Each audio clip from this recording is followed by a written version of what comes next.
Hi everybody. Today we'll continue talking about aminoglycosides, and particularly we will discuss in details the structure activity relationships of aminoglycosides. And as we mentioned before, aminoglycosides, they are antibacterial agents acting on the protein biosynthesis by binding to 30S subunit. These compounds contains amino sugars attached and linked with glycosidic bonds. So at least these drugs have 3 sugar rings linked with glycosidic bonds. Some of them, they have 4 sugar moieties. Okay, let's start talking about the first ring, which is ring 1. Ring 1, as we can see here in kanamycin A, in the right side, we have the amino group attached to 6'. This amino group, it is essential for activity, and it could be secondary amino group. And if this amino group became secondary or attached with methyl or ethyl, which is small alkyl group, this derivative will be more active against resistant strains. Especially, this amino group will be more stable toward acetylation. So this is very important point. The second thing, the OH attached to 3' and 4'. These OHs are not essential for activity, so it could be removed without affecting the activity. On the other hand, the removal of these 2 OHs group will make your drug more active against resistant strains, because in this case this compound will not be phosphorylated on these positions. The last thing regarding this ring, the OH attached to 2'. This OH could be replaced by amino group. So the only possibility is the amino group. So if you are going to remove this OH and replace it with H, this compound will lose its activity. So either amino group or OH group. Okay, so this ring, although it is essential for activity, it is the major site for deactivation by the enzymes secreted by the bacterial cell or the resistant bacterial strains. Okay.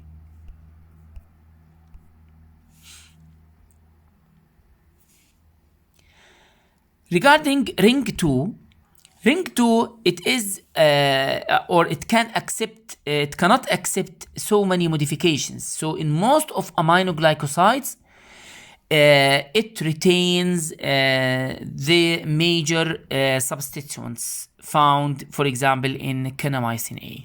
So we can see here amino group attached to carbon number 1, amino group attached to carbon number 3, and OH group attached to carbon number 5. So the only modifications that has done to this ring is the substituent attached to carbon to amino group attached to carbon number 1. In this case, these compounds could be prodrugs. So this group must be removed inside the body in order for this compound to be active. So maybe the most important example in this, it's the amikacin, which is a semi-synthetic aminoglycosides. So in general, ring 2 cannot accept modifications without affecting activity, and it could be a pentose or hexose sugar. So for example, kanamycin A, the ring here, it is hexose, while in streptomycin it is a pentose sugar. Okay. The last thing is the ring 3, which can accept so many modifications without affecting activity. So for example, the OH attached to 2 double prime it could be replaced by amino group, and this derivative will be more active than the OH derivatives. Okay, the NH2 attached to 3 double prime, it is essential for activity, and it could be primary or secondary. So in some of the derivatives, it has a methyl group attached to it or ethyl group, such as cisomycin, for example, and still these compounds are active, but most importantly, it will become more resistant toward acetylation. Okay? The 4 double prime can be axial or equatorial. Here, the 4 double prime, so it could be axial or equatorial. So this regarding ring 3. Okay. So let's just have a look to some of the important aminoglycosides found in the market. And as we can see here in the middle of the image, so we have the neomycin here. So neomycin is one of the antibacterial agents normally given topically or locally to treat skin infection, and as we can see here, it has a 4 moiety or 4 sugar moieties.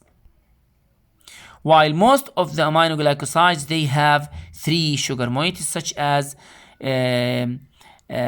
topramycin, for example, here. And as we can see here, topramycin, most or almost all amino groups attached to the sugars are primary, while in gentamicin, as we can see here in the NH attached to carbon number 6 prime, it is secondary. So in this case, gentamicin will be more active against resistant strains because it will resist the acetylation at this position particularly.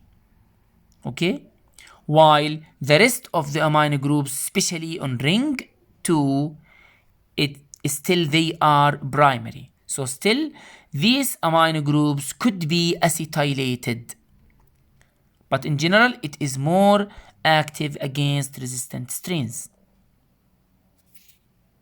Okay, so let's start talk about the individual aminoglycosides. So streptomycin, let's start with streptomycin, and as we can see here in the red arrow, these groups are the guanidino groups, which give a bulkness on this side. So these amino groups could not be acetylated by the acyl transferase.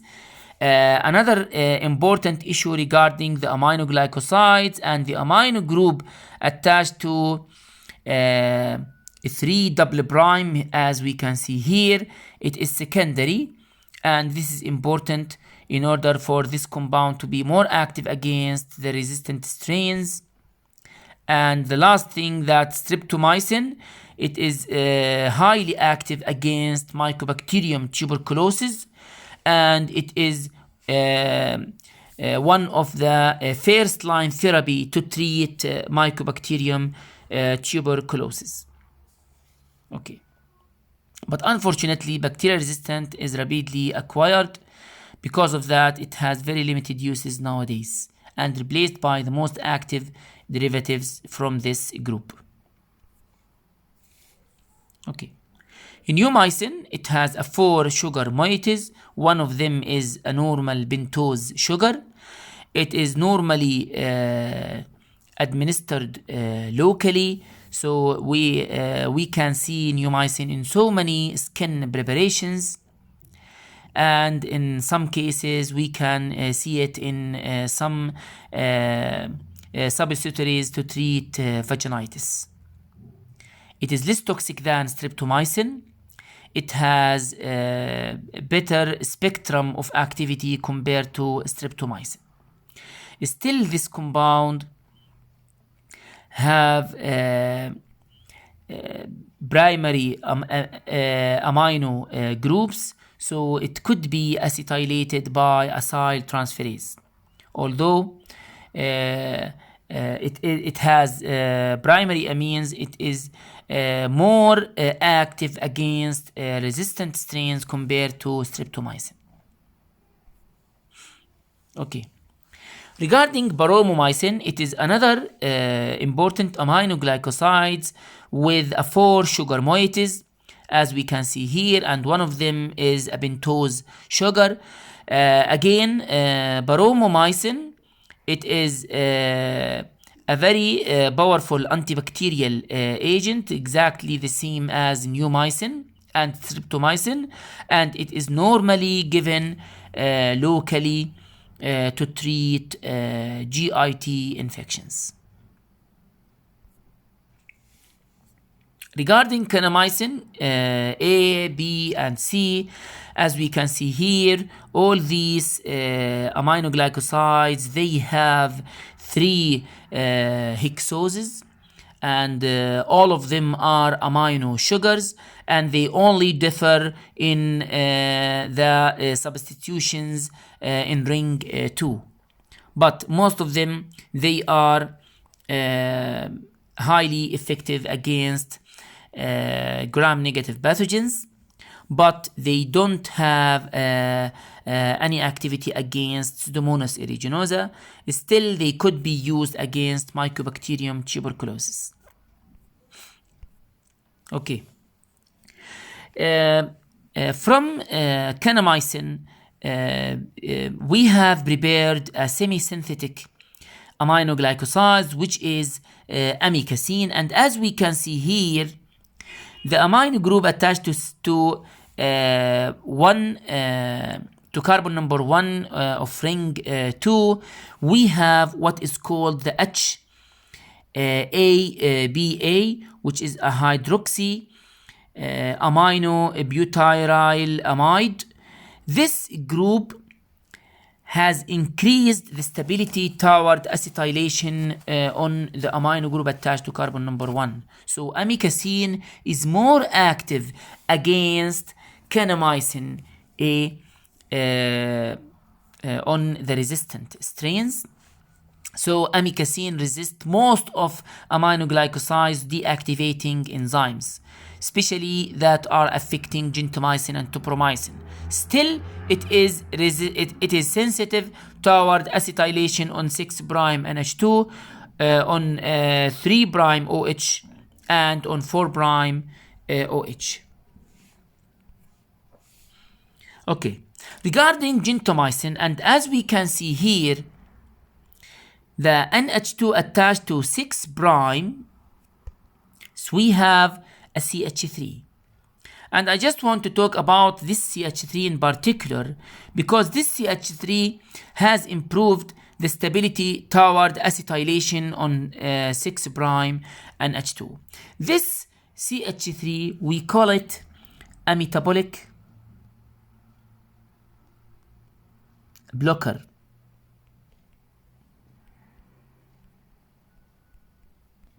Group. And what do we mean by metabolic blocker group? It is a group which is a relatively bulky group attached or added close to a metabolically labile group. So for example, this NH2, it is at carbon number 6', and in this case, if I'm going to add either a group to this amino group, so for example, I will make it a secondary, or I will add CH3 to this, to directly to the 6'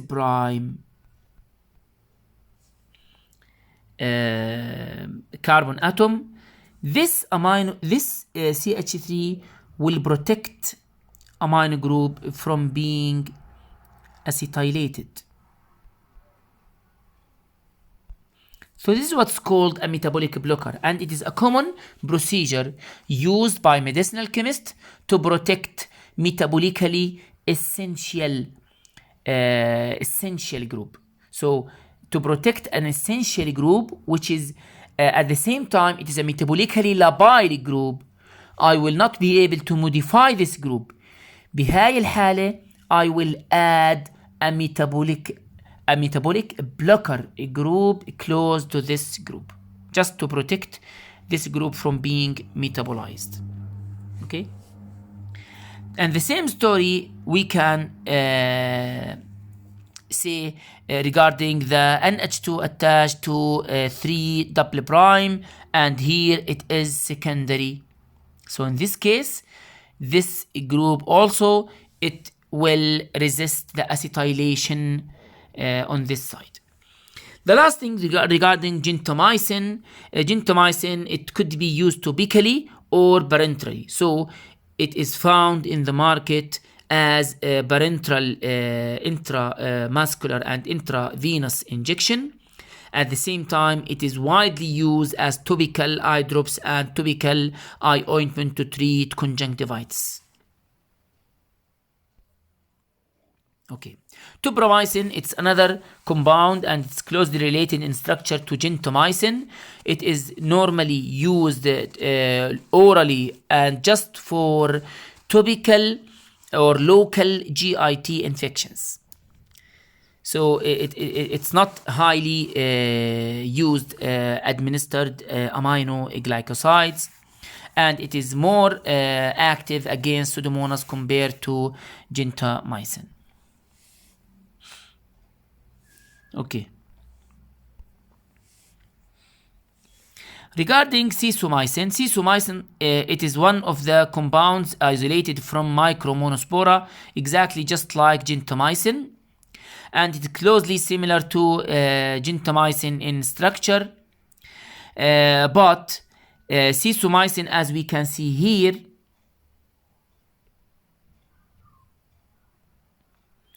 still it has the secondary amine attached to carbon number 6 prime, so just like gentamicin. And as we can see here in nettlymycin, which is another compound normally used locally or topically, nettlymycin, it has ethyl group attached to carbon number 1. So this compound will resist the acetylation at this carbon. So if we compare nettlymycin with sesomycin, so nettlymycin is more resistant toward acetylation at the amino group attached to carbon number 1 because it is secondary in this case. Okay. Tobramycin, it doesn't have OH group at carbon number 3 prime. So in this case, there is no phosphorylation at this carbon. So the same thing is can be mentioned regarding gentamicin, which doesn't have a 3 double prime OH group. Okay. And the most important thing regarding gentamicin, in the OH group on carbon number 4 prime, it is axial. In this case, this compound became more resistant toward phosphorylation. And if this OH is equatorial, يعني مكان ال CH3 بحط ال OH, this compound will be more susceptible toward phosphorylation. Okay? طيب. And we talked about streptomycin.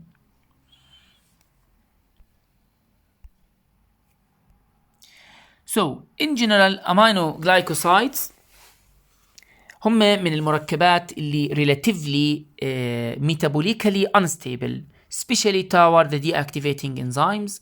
Most of them are naturally occurring derivatives, so we cannot modify. يعني بنقدرش احنا نغير كثير في الchemical structures of these compounds. يعني during our study of aminoglycosides, we have seen very limited number of semi-synthetic aminoglycosides. So most of aminoglycosides available clinically, they are isolated either from streptomyces or from المicromonospora. the most active derivatives اللي هم الجنتاميسين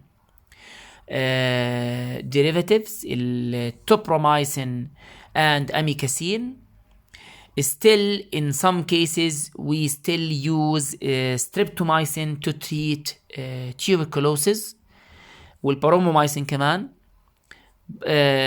especially في حالات اللي هي الفيرست as a first line therapy to treat tuberculosis. But in most of the cases we use معظم الامينوغلايكوسايدز locally either orally to treat الGIT infections أو topically to treat اللي هو skin and eye infections. بهيك احنا we have finished the aminoglycosides and the most important features regarding the structure activity relationships, and see you in the next lecture.